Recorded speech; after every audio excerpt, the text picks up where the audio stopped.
What's up guys, and welcome to a very special edition of Waypoint. This is the show that usually recaps the latest World of Warcraft news, but this week I've got something a little bit different that I want to present to you guys. There are a lot of features that got introduced in patch 5.4, and some are getting more attention than others.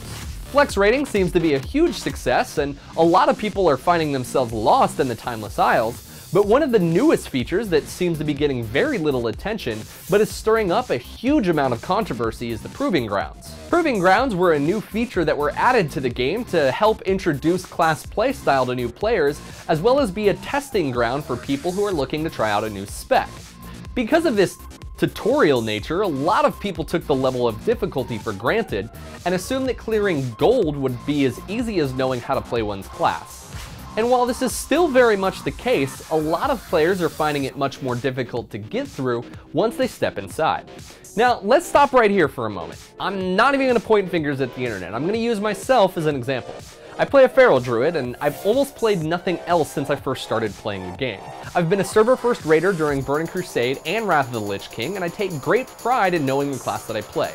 Once more, while I'm not at the pinnacle of PvP, when I was taking Arena seriously, I did achieve almost 2,000 rating on all levels of Arena play.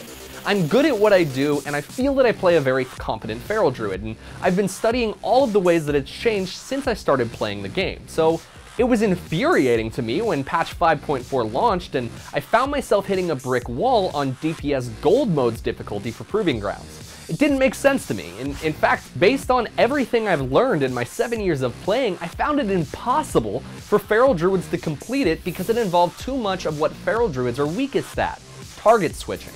You see, feral druids aren't meant to target switch, and if we do, it can really only be under certain circumstances. If certain cooldowns are blown or our energy is too low, it's a very slow and time-consuming process to get up all of our bleeds on a target again, and usually by that point the target's almost dead.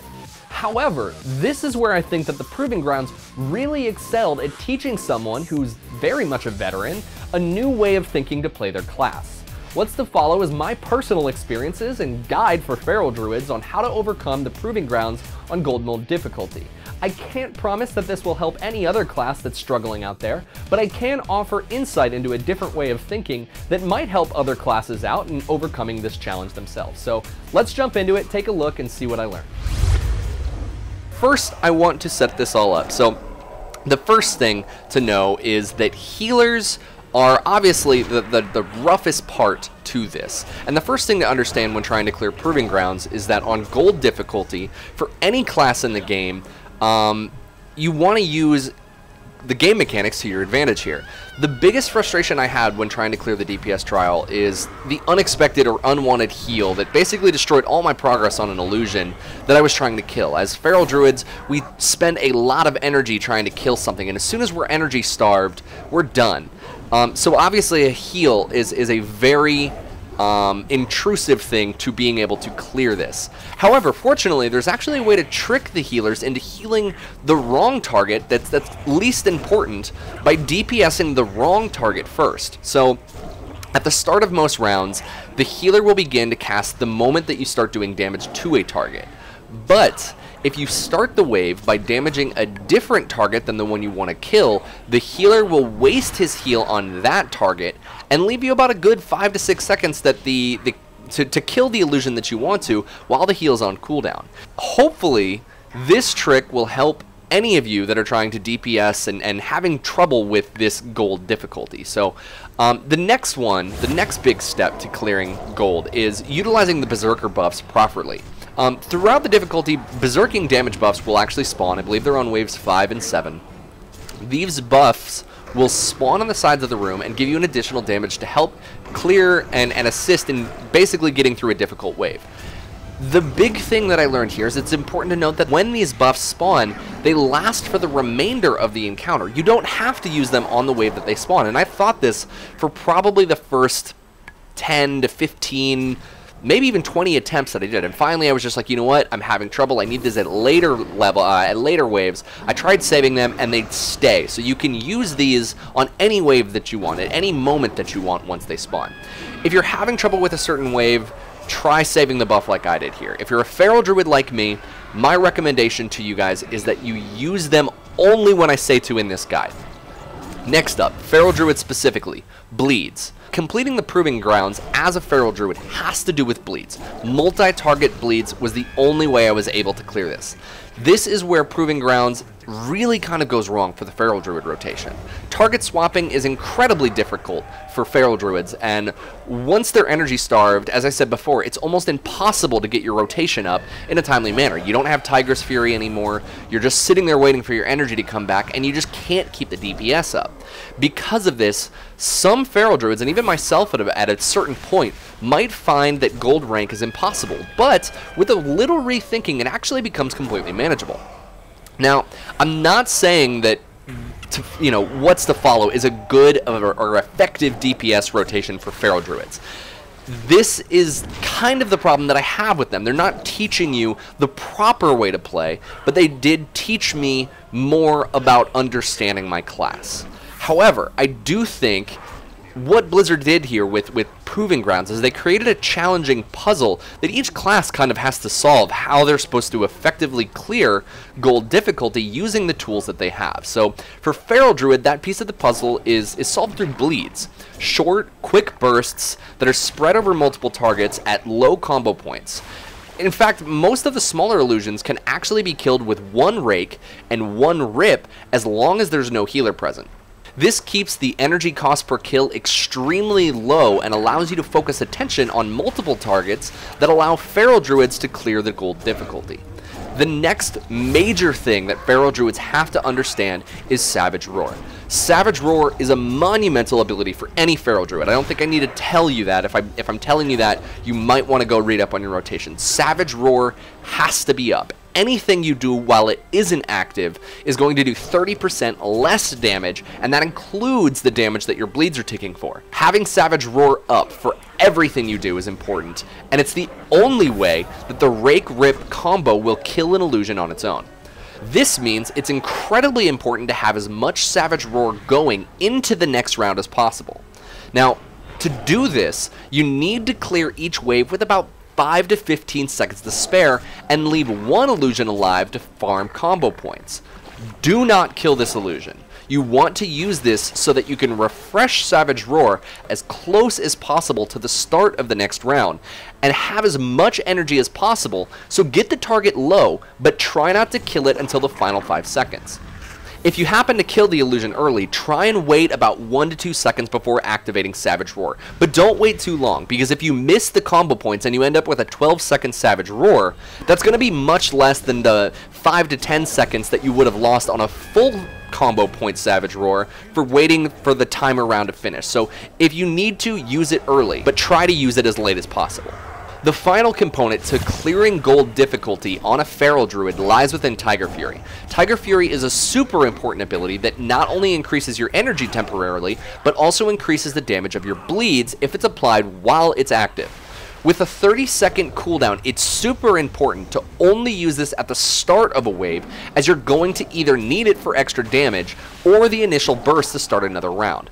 Whatever you do, resist the urge to use Tiger's Fury late into a wave. It's too important and shouldn't be used unless you see that there are more than 30 seconds on the clock remaining. If you guys like World of Warcraft story and want to check out some of the amazing World of Warcraft novels, they're available on a great sponsor of ours, Audible. Whether you're unraveling the mind of Jaina Proudmoore when Theramore was bombed, or catching up with Vol'jin in the new book Shadows of the Horde, there's no shortage of great story in the World of Warcraft. But in today's age, with people's busy lives, sometimes you just aren't able to sit down and read a 300-page novel. For those people out there, Audible.com is an amazing service which has hundreds of audiobooks that are ready to download right now, including 4 of the World of Warcraft novels. To get your ears on these novels, head on over to audible.com/gamebreaker, where you can sign up for a free 30-day trial, and they'll even include a free audiobook and get you started right now. We're super happy to have Audible.com as a sponsor, and by supporting them, you help support this show, so head on over to audible.com/gamebreaker and start listening today. Now that the philosophies are out of the way for Feral Druids, I'm going to go through each wave individually and kind of give you a setup that teaches you how to deal with the monsters that spawn. If you want to see my full playthrough of the Proving Grounds without any edits and my commentary underneath, be sure to click the annotation that we'll put up on the screen for you. Wave 1 has 2 stationary illusions and 1 Amber Weaver. Wave 1 is really straightforward. Just before the round starts, activate Savage Roar with 0 combo points, and start on the Amber Weaver using the Rake then Rip. Immediately switch to one of the stationary illusions and apply the same rotation. Once the bleeds are applied, swap to the third target and begin building combo points as high as you can using only Rake. This will do minimal amounts of damage, but let you build up to 5 relatively easy.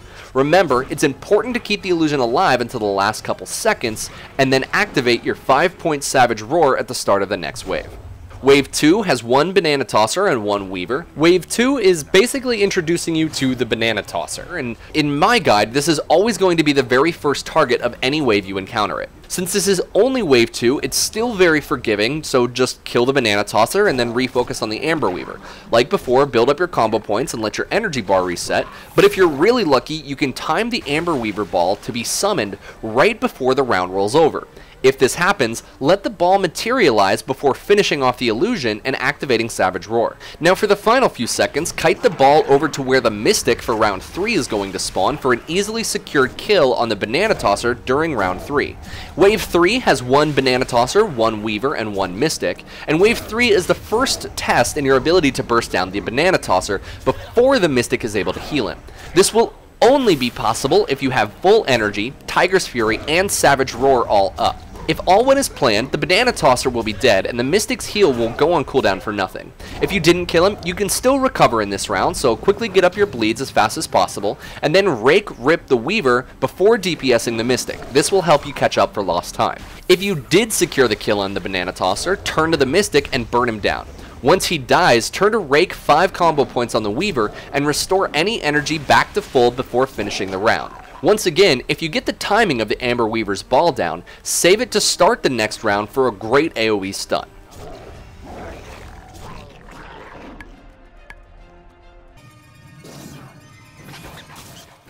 Wave 4 has 1 Banana Tosser and 1 large Mystic. Wave 4 is another race to burst down the Banana Tosser as fast as possible and is doable as long as I said, as before, you have Tiger's Fury, Savage Roar, and full energy.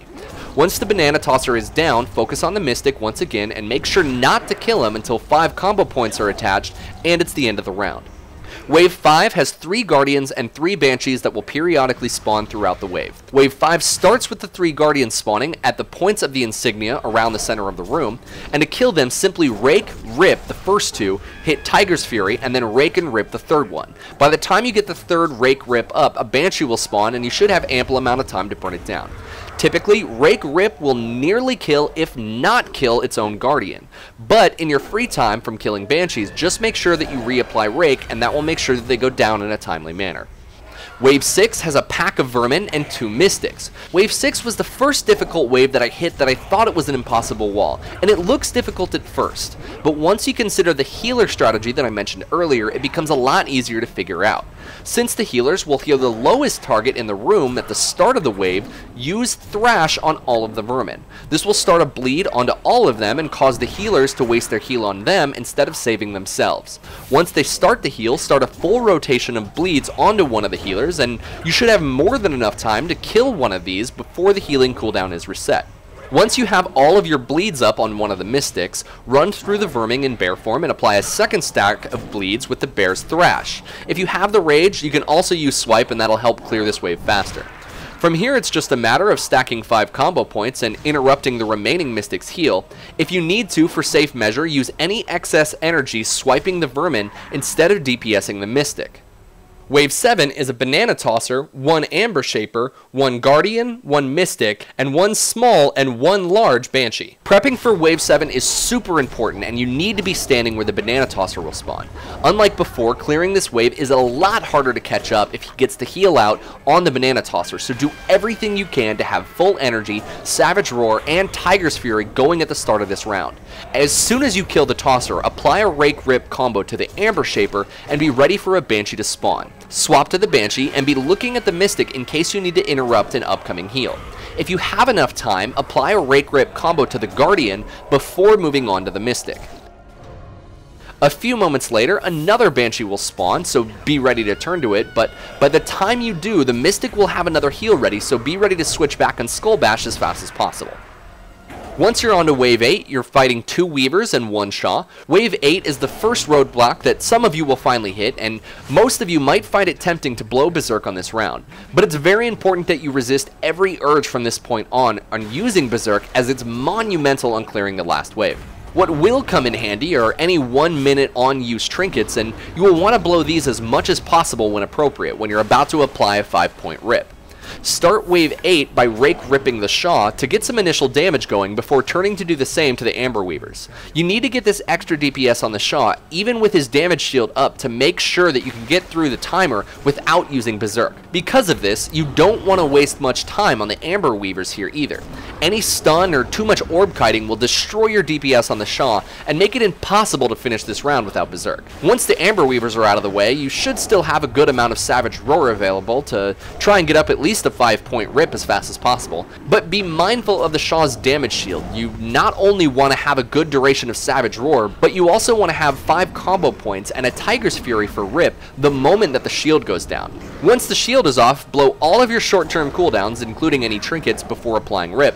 This will help maximize the amount of damage in a very small window that you have to finish him off. It's about 15 seconds, so you need to be doing a lot. Wave 9 has 1 Banana Tosser, 1 Mystic, 1 Shaw, and 1 Banshee. At the start of Wave 9, 3 illusions will spawn. Once again, the Banana Tosser will be among them, so you'll want to jump on him as fast as possible. However, before you do that, rake and rip the Shaw. If you're lucky, the Mystic will instead heal the Shaw, allowing you to burn down the Banana Tosser without much effort.